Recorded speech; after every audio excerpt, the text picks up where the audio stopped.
On se connecte au marché.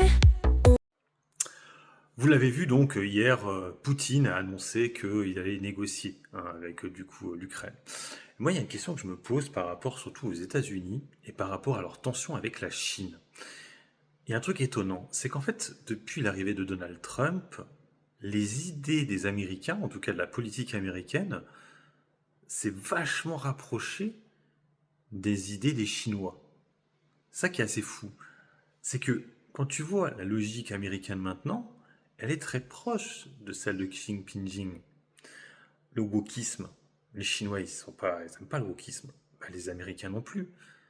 Qui c'est qui est à fond dans le wokisme actuellement encore? Bah, il reste plus que l'Europe maintenant en fait. Nous, du coup. Hein.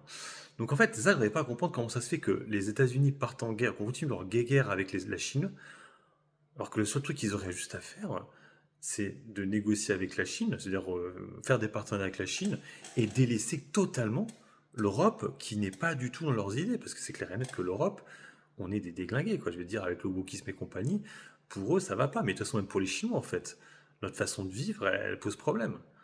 Et c'est ça que je n'arrive pas à comprendre avec un Donald Trump. Je me dis, c'est étonnant. Et j'ai peur qu'on arrive à ce système-là. C'est-à-dire que finalement, les Américains vont être main à main avec la Chine, finalement, avec la Russie et compagnie. Et puis nous, on va être les dindons de la farce. C'est-à-dire, on va se retrouver avec notre wokisme en disant, ouais, c'est bien, on est libre et tout, mais plus grand monde va travailler avec nous. Et on va être les losers hein, des autres pays. Les autres pays vont se ficher de notre gueule. Parce que les musulmans, c'est pareil, ils sont pas woke hein, non plus. La Chine non plus, la Russie non plus. Il y a beaucoup de pays qui sont pas très ouverts, finalement les Américains non plus, même l'Italie non plus, alors que c'est l'Europe. Hein. Donc où est-ce qu'on va nous avec notre wokisme là, qui sert à rien, le fameux DEI? On va où franchement? C'est une bonne question. Hein. Donc bref, on va voir. Les négociations avec la Chine n'ont pas vraiment évolué durant le week-end. Hein. Ils avaient un rendez-vous là, je crois, en Suisse. Mais bon, je crois que les esprits étaient plutôt par rapport à l'Ukraine et la Russie. Donc semaine prochaine, on risque certainement de bouger en hausse, en baisse. On verra bien. J'ai vu que les crypto-monnaies redescendent un petit peu là aujourd'hui. Donc bon, à voir. Mais en tout cas, je me posais la question, ouais, c'est que quand tu regardes un peu la politique de Trump, t'as envie de dire, mais pourquoi tu t'embrouilles avec les Chinois? Parce que c'est pas que la Chine, il faudrait t'embrouiller. Il faut t'embrouiller avec l'Europe. Hein, parce que c'est l'Europe qui, mine de rien, n'a pas du tout les mêmes idées hein, que les États-Unis maintenant et du coup aussi la Chine.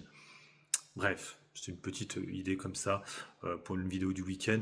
Bon, de toute façon, les marchés reprennent demain, on verra bien ce que ça donne. Hein. Il y aura certainement des petites soldes sur les valeurs défense. Et puis, on aura d'autres résultats et des assemblées générales et des dividendes. Hein. C'est le fameux mois de mai, le fameux sell in May and go away qui, pour l'instant, est plutôt haussier. Sur ce, moi, je vous laisse. Bon investissement et puis bon trade. Ciao, ciao.